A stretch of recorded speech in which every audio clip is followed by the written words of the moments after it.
skipped over introductions to pull that up, but my name is Doug Sims. I work in the Infrastructure and Sustainability Department here on campus. If you've been here longer than about a year or two, you know it as facilities or facilities management. So you'll see a lot of references to facilities because that's what we named it when we started a bunch of this stuff. So it's some of these things kind of stick. But my name is Doug Sims. I have Kelsey Abernathy with me here. She started full-time with us in February. She is assisting me with a lot of the GIS tasks I have. She was actually an intern with me in 2019 over the summer and built a lot of maps that we're still using today. So she's been a very valuable part of the team for a few years there. So she'll be monitoring the chat for anybody online as well to if you want to ask questions or get involved in any way. At the survey there, most people have done it. I think a couple people walked in. If you want to take that, I'll leave it up. But if not, I'll move on.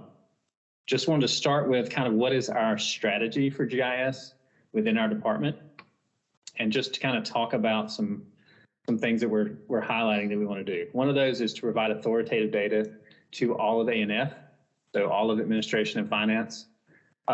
Basically, if you're not on the academic side, then we can probably work with you. There is a GIS license and organizations set up for the academic side specifically. They have different licensing and things like that. But if you are in an academic role and you need some help, I'm happy to help out. But our goal is to provide authoritative data specifically to A&F people. Inside that is managing spatial data. I heard someone say that Biltmore is not on this map. There's reasons for that. Yeah, it's there. It's just not showing up as one of these buildings here. But this is one of the maps we make that's just kind of the base campus data, sidewalks, buildings, that kind of thing. Another thing we do is consult on GIS solutions. Now, I like to say that I have a big GIS hammer, so all my problems look like GIS nails. So I like to hit things with GIS solutions. But if you have something that you want to know where it's at spatially, maybe a GIS solution will work for you, and we can help you out, come up with a solution if you have a problem that's spatially geared towards some kind of spatial data. Another thing is implementing new workflows. So we have an actual data analytics department now. We didn't when I first started doing this. But a lot of the things we're looking at doing is improving our current workflows and moving those to a more digital workflow and using GIS to help us do that. And kind of the key thing is partnering with key employees in each unit. So we have a lot of groups. Talked to a guy before lunch. We have 600 or so employees in our department, and a lot of those are skilled craftsmen, landscapers, custodians, things like that. They don't have the time or expertise to learn all this, so we find key people in some of those departments that can use this technology and either train other people to use it or use it to make their jobs easier. So we try and get them using the tools we have available and the hardware we have, and some GPS units as well we can help people use.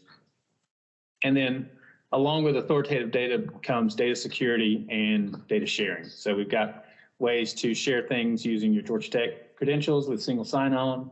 We have group permissions that we can enable and disable for certain pieces of content, where we can keep things as secure as we need it, or we can share things out with people very easily across the campus and publicly if needed.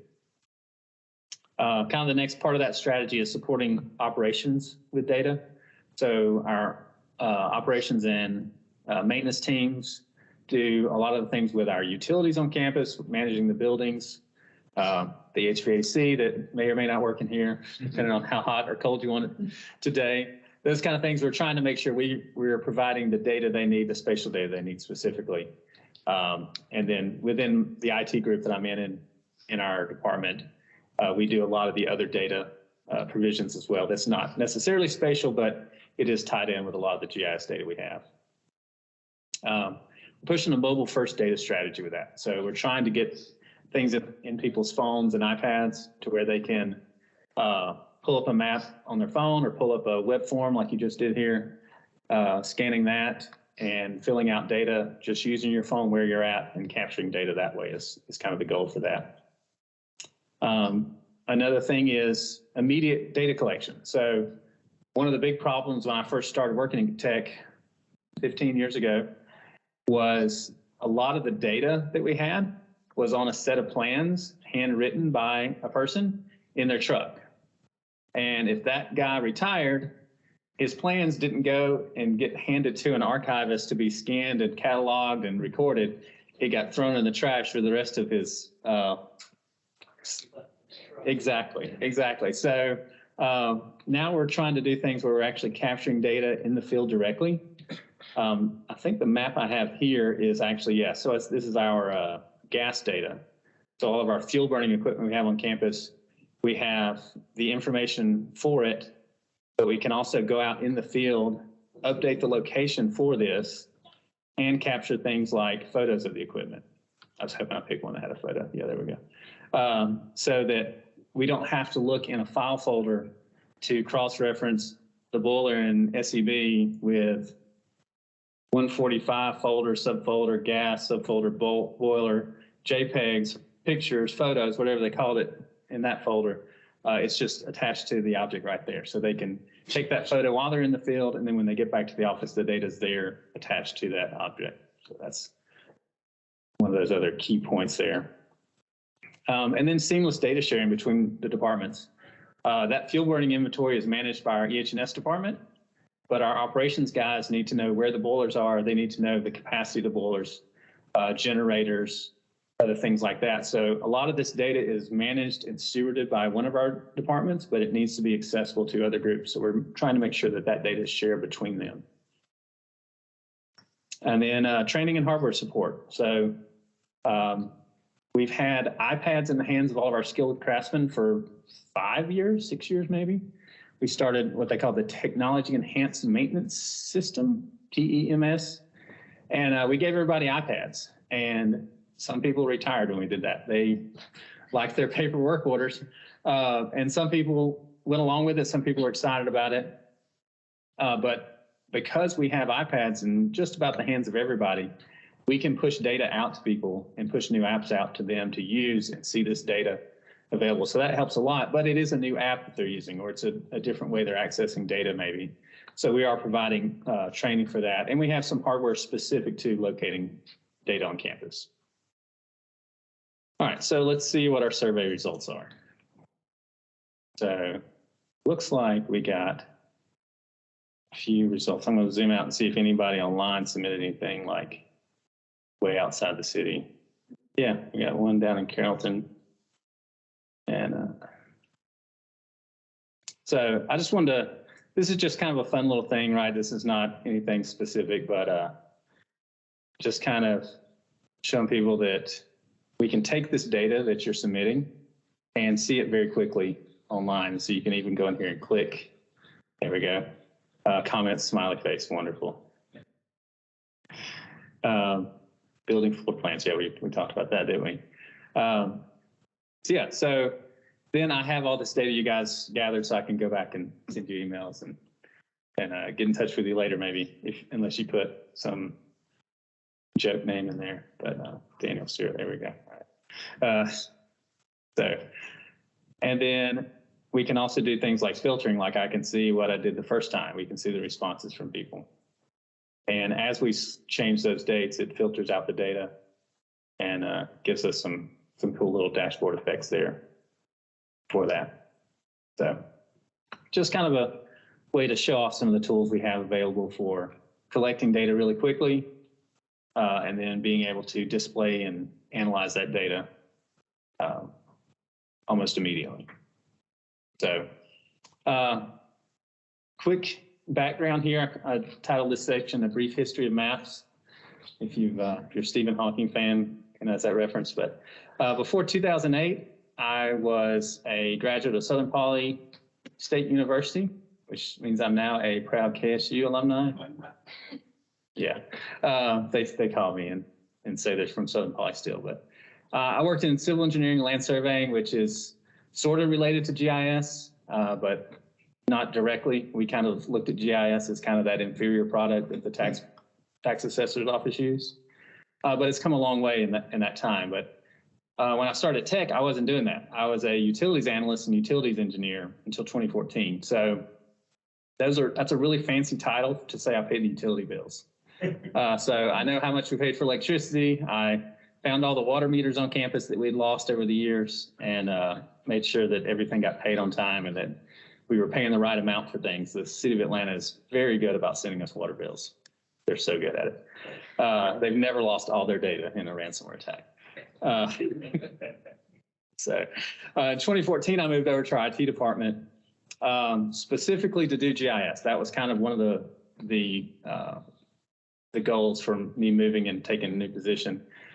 Secondarily to that, I needed help with some system admin deficiencies we had because we had promoted some people and hadn't backfilled positions. So I came in and kind of did a system admin role for a few years and did GIS on the side kind of thing. And as the years have moved on, it's been more GIS, less IT stuff. So I try to now not answer help desk tickets if I can help it. I still get people coming up to me and say, hey, can you help me install this software? But I try to just do GIS stuff now. So I'm still in the same department, still the same job title, but kind of shifting duties to hopefully just provide GIS work. And then I added 2023 in here because we hired Kelsey, as I said, and I have up to 2 student assistants. I said up to. Sometimes it's just 1 student per semester. Sometimes I get 2, depending on funding and who's happy or mad that day with approving a student hire. But one of the first things we did was move our utilities into GIS. I talk about the old way versus the new way. The old one was an AutoCAD drawing. Has anybody been here long enough to remember the name Don Alexander? I know at least 2 or 3 people. He was here for, I don't know, he retired at like 39 years, and he was a 49er for like 8 or 9 more years. So he was here forever. He built kind of this what we called UMAP for a long time, and it had all the utility data in it. And I would open it up, and I would know that things were wrong because I'd seen it and it was wrong. But we couldn't get it changed, and we could get it changed eventually, but you know, it was just a pain. But everybody looked at this as the source of all this data, and you had little call outs here for the steam manhole.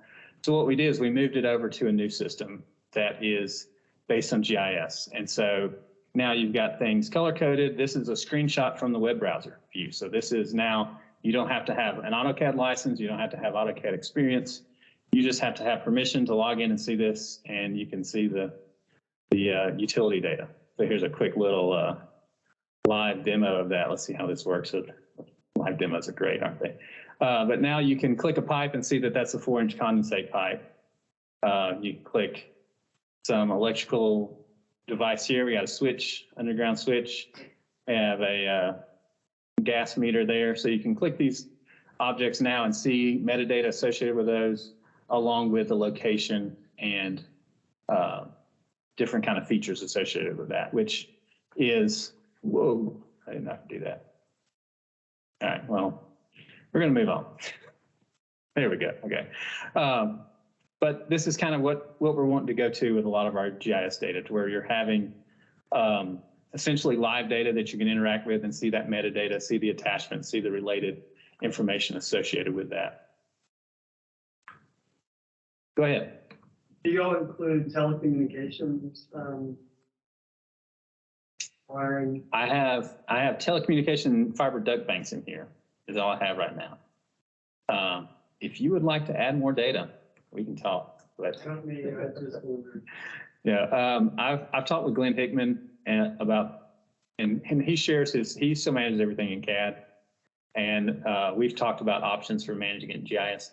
We do at least put it in here because this is the data that our utility locate guys use when they locate utilities, and we have to respond to 811 tickets. So we want to have accurate locations for that stuff. So one thing we did when we moved this utility data over was actually, we pulled it in from AutoCAD, but then we went out and said, okay, well, the map shows that there's a manhole here. If I go there, is there a manhole there? No, it's way on the other side of the sidewalk, or it's in some cases the other side of the building, or it just may not be there at all because it was put in 1972 when there was a road here, and there hasn't been a road here since 1974. I'm just making up those numbers, obviously, but there's definitely situations where, well, you see these water lines here used to go down Hemphill Avenue, which is now the middle of campus. The big blue lines there, that's 2 big water mains that run through the middle of campus. Yeah, those are fun. So yeah, and because that used to be a road. It's a great place for water mains in 1967 or whatever when it was put in. But yeah, so we're trying to make sure we capture holistically all the utility data on campus, and we are working with. Right now, it's just physical structures. One of the next things we're going to look at is actually connectivity, electrical connectivity, the actual conductors, and then even like fiber connectivity might be one of the next things we look at. That's such a big lift for two people to do, though. But that's kind of one of the things where we partner with somebody in OIT infrastructure to make that happen and make that a usable solution for people. Feel free to ask questions if you have any questions about stuff. So one of the reasons I do this talk and the reason I set it up was to give people ways to access GIS. So how do I do that? We have a link on our facilities website. It is still called facilities.gatech.edu. If you try to put INS as a thing, it conflicts with lots of other departments on campus. So we just left it with facilities for now. But facilities.gatech.edu/maps, MAPS, will get you to our page here. And on that page, we have some quick links to some maps I've created. It takes you to our RGS Online site where you can log in with your Georgia Tech credentials and see kind of some of the stuff we have shared there. This is kind of what it looks like here. If you log in, you'll see this. You'll see a set of things up here. Groups you can go to. Groups is kind of what's shared with you. I think most people log in just get a public view. So it's a kind of a limited amount of content. It's taking a while to load. I was going to show some things off. But on there we have some kind of most viewed apps. And then next I want to talk about how are people interacting with GIS. So Story Maps is a product that Esri provides, and Story Maps is what I'm using to do this presentation with. So it's kind of a way to quickly build a web page or a presentation, or build a story. They kind of want people to tell stories with maps. They call it Story Maps, and it's very useful. It's a cool little product where you can go in there and start adding data dynamically, adding content, images, interactive maps, things like that. Dashboards is what we saw when we were reviewing all the survey responses. RGS Dashboards is a product where they give you kind of some pre-built analytics tools where you can pull some maps in there and pull different little percentages and indicators and all those things to show. And then kind of the building block of that is all the web maps and apps that they provide with their RGS Online product. That's what we're using for almost all of our data.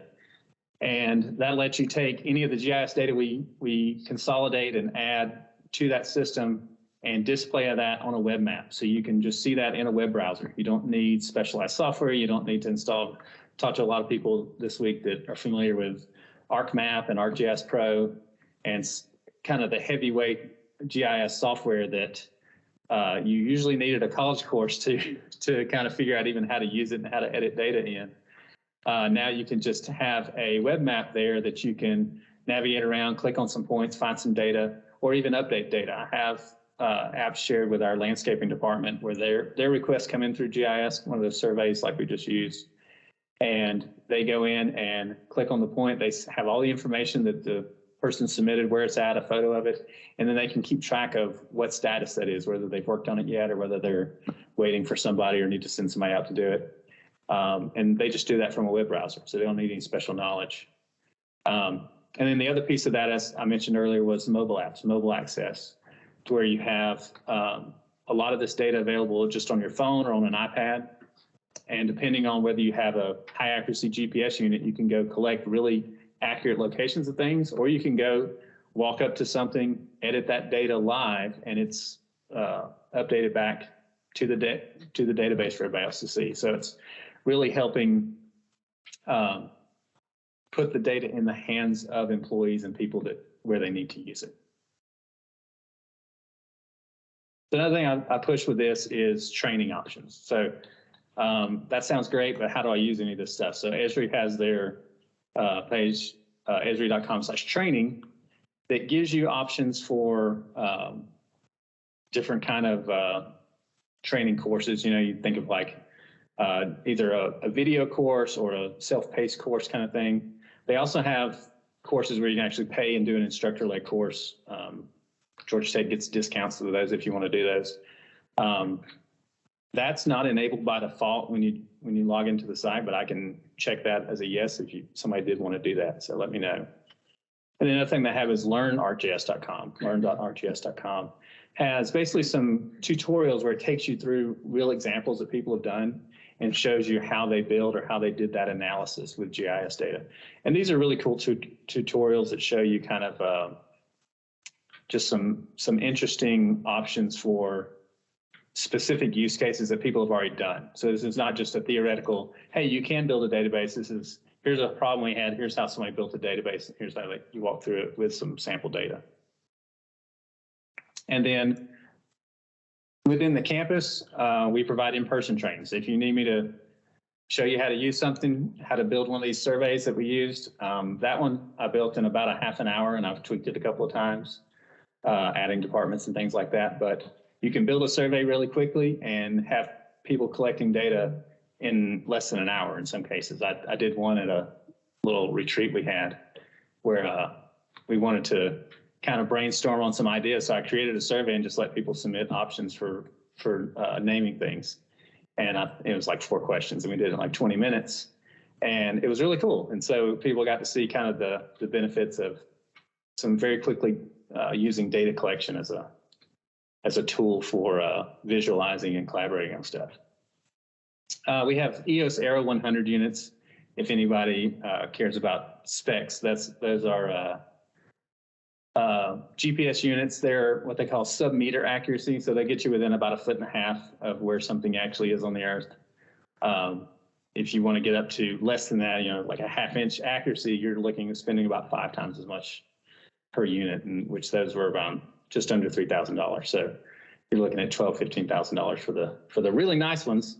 But we've got 3 of those right now that we use, and for the most part, that works for locating a manhole that's a 2-foot diameter manhole, or a water valve that may be this big, but as long as you're on the right side of the sidewalk, you can usually find it. So those are working pretty good for us right now, but we're looking at some other options for higher accuracy things, especially elevation. Elevation's kind of hard with GIS or with GPS units, GPS data, and these are really bad with elevation. So when you get the higher accuracy ones, you can actually get fairly accurate elevation data as well. So that's kind of the next thing we're looking at, but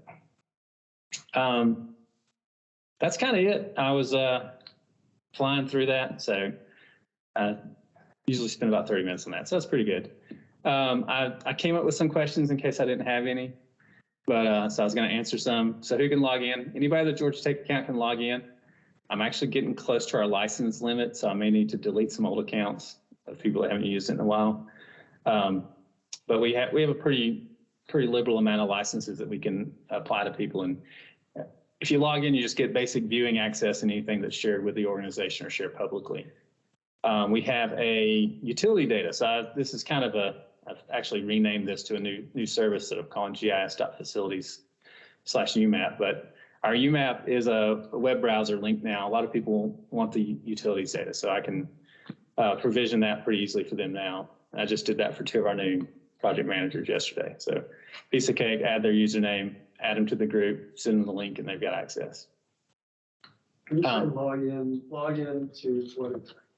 So log into our ArcGIS Online organization. So it takes you here. I'm logged in with my administrator account, and it's probably going to break if I sign out, but I can sign in with my Georgia Tech account is the short answer. Let's see if I can open it in a private window.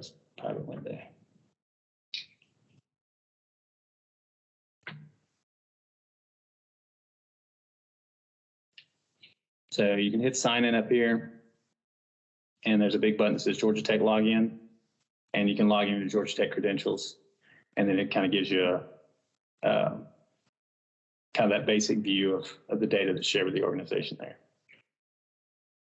You got one?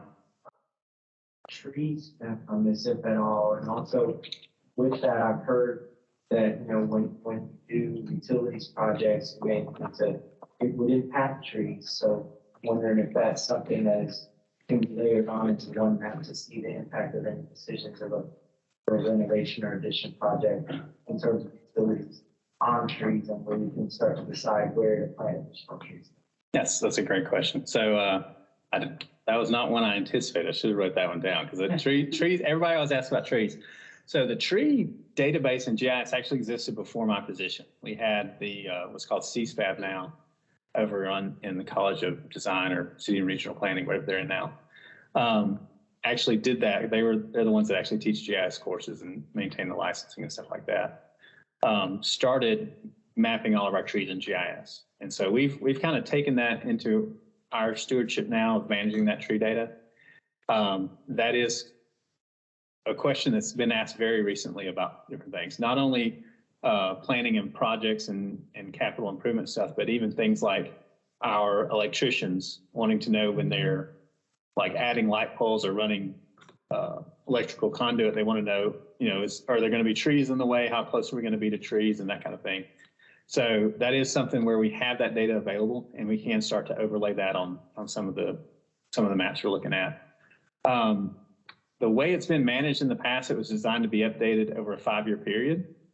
And we're just now into that first cycle of updating the stuff. I think we're technically in year 3 of that second cycle. So we're looking at ways to get the data updated more frequently because we're finding that certain sections of campus change a lot in 5 years. So I'm sure that's a surprise to everybody. So we're looking at ways to do that more quickly. Peters Parking Deck has some trees at the new entrance off of Britton there that came from 8th Street apartments. And so I showed our landscape architect how we can say, okay, here's the trees we moved. Let's physically select those. We'll move them over there to the new location located where they were with GPS. And then when we did that, we updated because they'd gotten bigger. So we updated the diameter and the height. And now we've shown that they're moved. And so we've kept track of that. So we're trying to move things along and make it a much more live database versus just a snapshot of 5 years ago or 3 years ago or something like that. So. Any other questions? Go ahead. So you said people can update data. Yep. Is there anything that checks this? I want to go in, but there's a fire hydrant in the middle of purple. So by default, I don't just give anybody access to edit the data. All right. So like that fuel inventory, the stuff I was clicking on, I couldn't edit in that view. That's just a view only map. The people that are going to edit it are actually looking at a different map that has editing permissions. So that's controlled by what group they're in and their membership to that. So yeah, it's not completely the Wild West of data editing and adding new stuff. I do have to be careful because college students tend to be creative in how they answer things. So I am wary of what I just take in from somebody and publicly display. Like I'm really leery clicking on some of those answers in that survey sometimes because I don't know what people are going to write. But yeah, so the short answer is I have backups of all the stuff that we've got online. So if somebody did go in and say, you know what, you've got 3,000 or 4,000 street lights on campus, that's great, but I think they're ugly. I'm going to delete all of them. I can just go back and re-upload it. So I've got that data backed up where I can restore it if somebody goes in and wants to be malicious. We haven't had that happen yet. We did have an employee that misunderstood what their role was in editing data and did delete some things that shouldn't have been deleted, sort of. Technically wasn't our stuff that we wanted to map it anyway, but I had a backup of it, so I just restored it. We had to update the locations anyway, so it was fine. But it didn't work anymore, so not a big deal. But yeah, we do try and make sure that's one thing Kelsey and I have been looking at is actually kind of regularly going through and auditing who can see things publicly. And one thing this software does, it says, hey, you have editing enabled and you've shared this publicly. You don't want to do that. So it does at least try and give you some auditing functionality where you can say, okay, what's shared with this group, what's shared with editing permissions, that kind of thing, where we can go in and check and make sure that we're not just giving anybody that logs in the ability to update building footprints or something. Go ahead. I was going to ask a question. So We have software that for hiring faculty and then also for client faculty. And so it always comes up, it's like startup and fit up is like the two things. They're like, we don't know which rooms are available. You know, I wish there was a way to map what was available or what equipment or facilities were available for, you know, hiring this person. When they hire them to, or they make some kind of. That sounds like a great project you just volunteered for. I say we talk about Yeah, it, yeah. like, but hearing that, So- somebody has that, can we get the map and then? Yeah, so, yeah. Okay. And so technically that falls under the space management portion of our department, which used to be a separate department, but now we're all kind of together now. The software we've been using to manage space is going to be upgraded hopefully soon.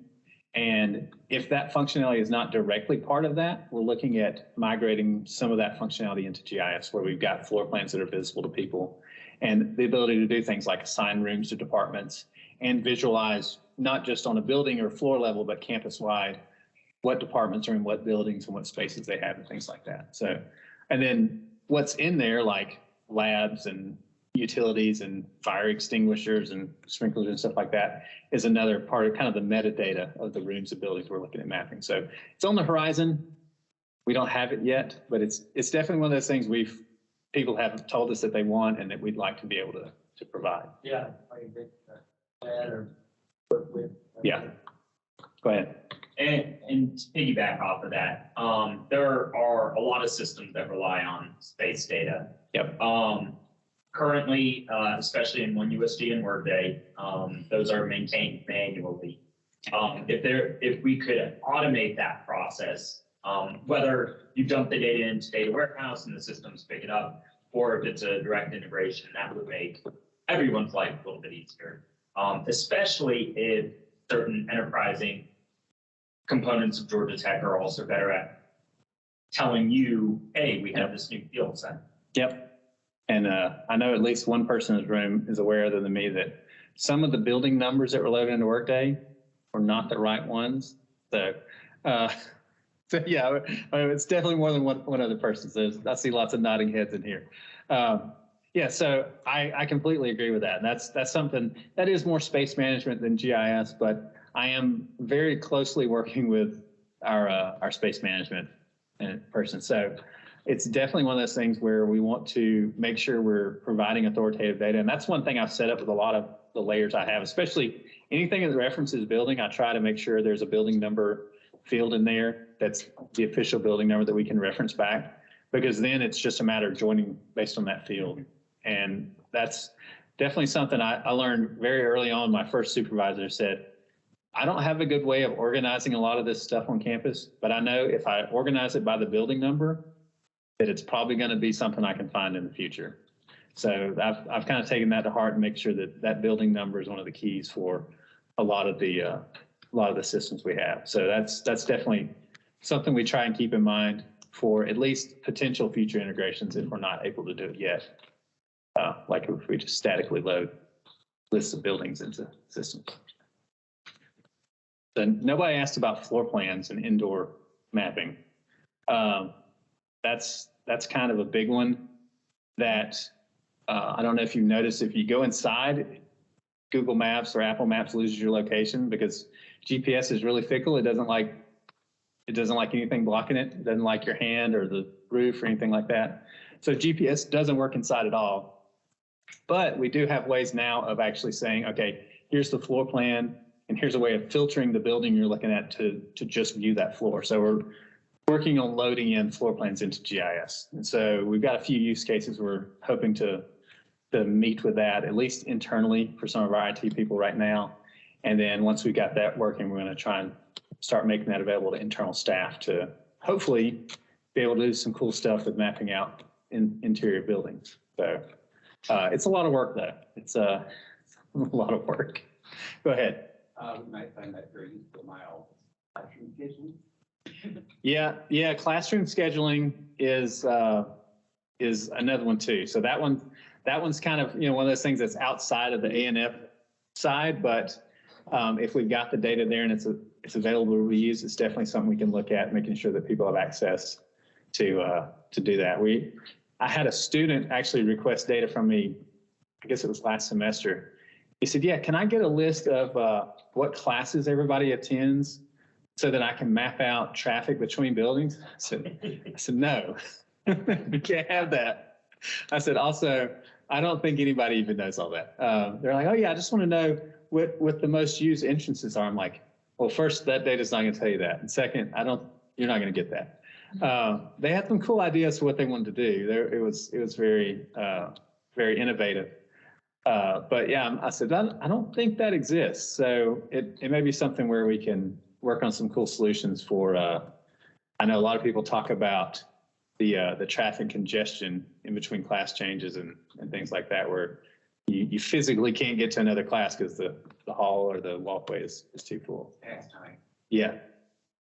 Go ahead. So do you have anything to block data or restrict data to certain intervals based on, a certain area of the building or a building itself? So CRB behavior.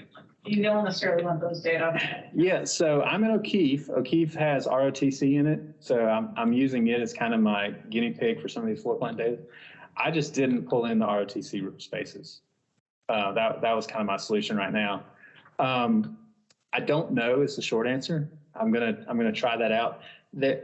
I've talked with other people that have implemented this, and they do say that there's ways you can limit visibility based on the user login. So I need to check and see how well that works.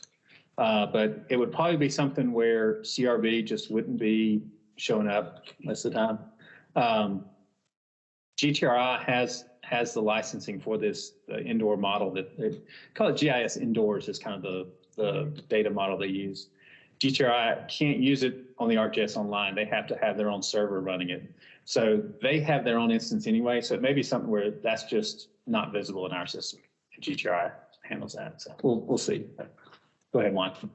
I have no idea how parking and transportation has done things to date, but I'm wondering now that they're under infrastructure and sustainability, are there opportunities for them to partner with you and GIS to figure out the optimized where parking spots are, where they're open, where they should shift, where they should shut down lots, or transportation wise, where are the best places for stops, blah, blah, blah. I don't know. It just seems like great. Yeah, so the question in that statement was, am I working with parking and transportation GIS data?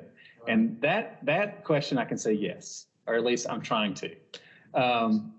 It's a little bit tumultuous for them right now. I haven't actually had anybody email me back since they officially moved over to us.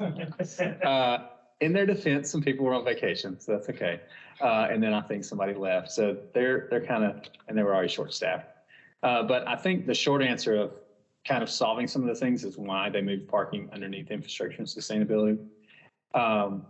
But yes, we are trying to do that. So I talked to one of the guys over parking, and I said, hey, the little signs you have that says when the lot's full, does that have any data that I could tap into and show that on a map? And he's like, no. I said, well, is it like talking? And he's like, no.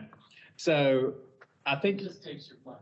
yeah. I think it's just an internal count of how many times the internal gate is open and how many times the outgoing gate is open, and it just does simple addition of that. And if the in is greater than the out, it's full or whatever the logic is there. So the short answer is yes, I would like to do a lot of that stuff. Now, as far as where we should have parking and where we should demolish parking, you would think that would be a very practical question for an engineering school, but that is a very unpractical answer of where do we want pretty spaces and where do we want to stick everybody's cars at so we don't have to see them in the middle of campus. Who walks more than 100 feet from where they get to campus to where they work on campus? I don't actually. I park in the parking lot in front of my building. I'm one of the only ones there. Yeah, Kelsey walks way more than 100 feet because her lot's usually full. So she usually has to park halfway across campus to get to our building. But if you work here for 15 years, you can have a parking space eventually right in front of your building, unless your office moves to another building, right? But yeah, so so that is an option. We just went through our master planning or comprehensive campus plan stuff.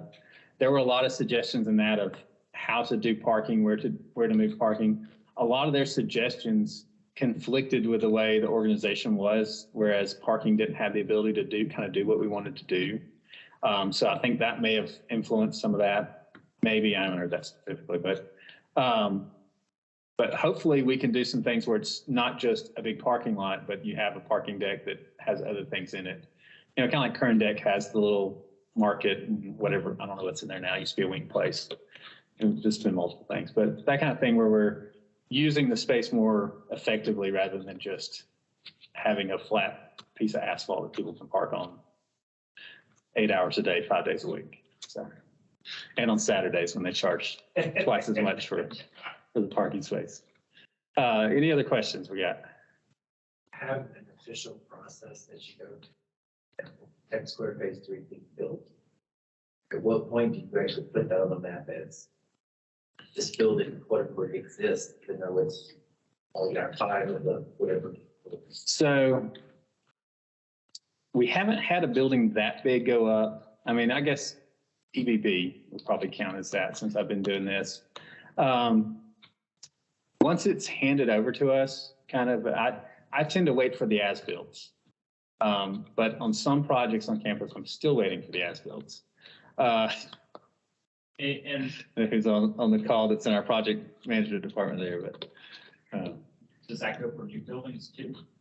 Yeah, so the idea would be that once it's handed over to us, then I would add the footprint in there. That's kind of the official process. The reality is I try and get the drawings as soon as I can and start getting that data prep because we know where it's going to be, right? I can probably go ahead and draw the Tech Square 3 footprint in right now. I haven't because I haven't had time to. It's a short answer, but I'll probably start drawing it in pretty soon. I'll probably start adding it in and it'll start filtering down to some of these layers pretty quickly. Like Science Square is another one where we've got a bunch of construction over there and there's buildings coming up and new footprints and stuff like that. That was a little weird because it's not technically our ownership. You know, somebody mentioned the Biltmore.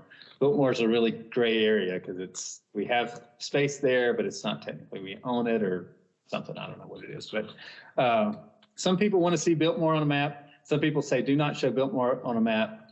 So it's different things like that. So I try to add it in as soon as I can. Is the short answer, but I don't have an official process other than we have in our Yellow Book standards of what as-builts we should get at the close of a project.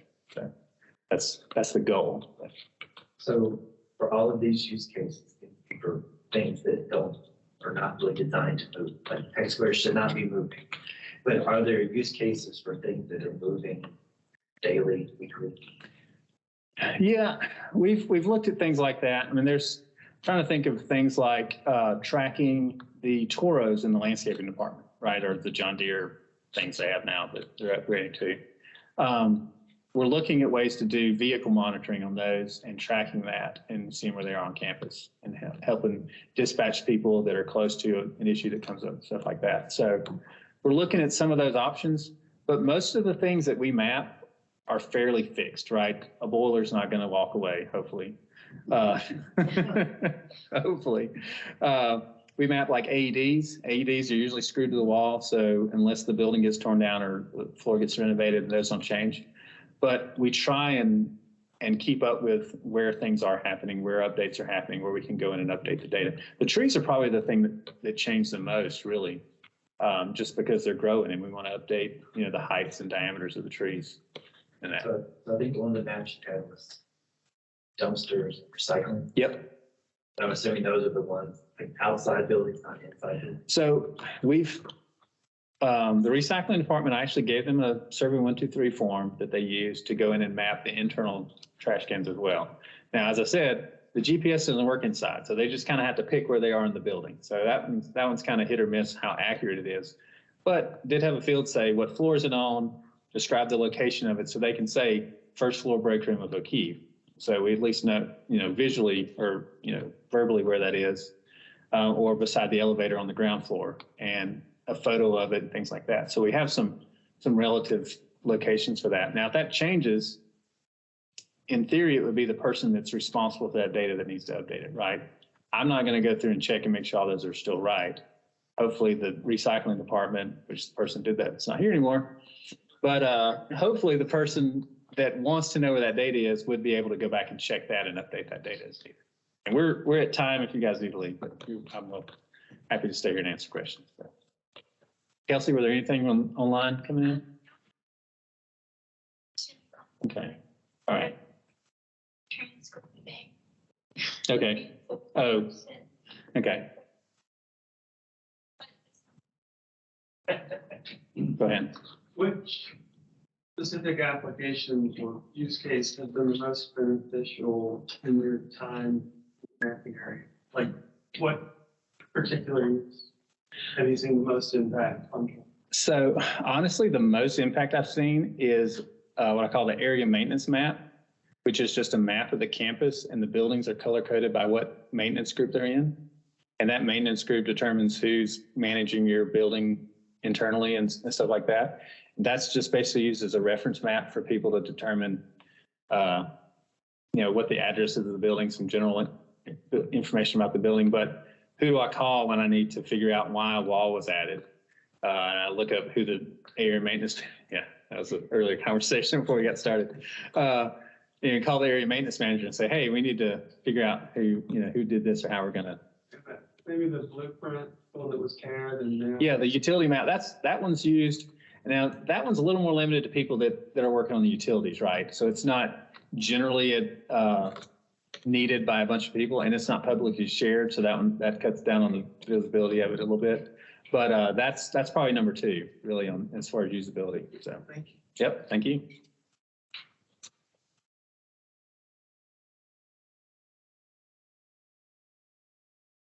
Things are, and they find that something's different, so maybe someone rewired something that was done. Who do they reach out to? They go back to capital planning, they go to you? Yeah, I would start, so capital planning is now part of planning, design, and construction. So they redid the acronym for that department again. I would start with them. They have a project request form that's probably going to be revamped because we're starting a new project management system, but we have a form where you could basically submit a project request, or you can probably just email somebody over there. I can give you a couple of names to email if you needed to. Actually, maybe with that, you could, to Daniel's earlier question, find a point where a building exists. Yeah, possibly. Yeah, so I'm open to all suggestions, though. It's possible. If there's any way that the data could be stored in there where you could historically look at how the building changes. So changing your user point of, okay, today, 2023. I want to look at what the building looked like, and That's one of our criteria for a new system, actually. So that would be awesome. yeah, that's what we can technically do that with our current system, but it involves some database manipulation and some SQL magic. But yeah, that's what we're hoping to do is to have some versioning where you can say this wall is going to go away in August of next year, and so you can say, show me what it looks like now, show me what it looks like in December next year, that kind of thing. Yep.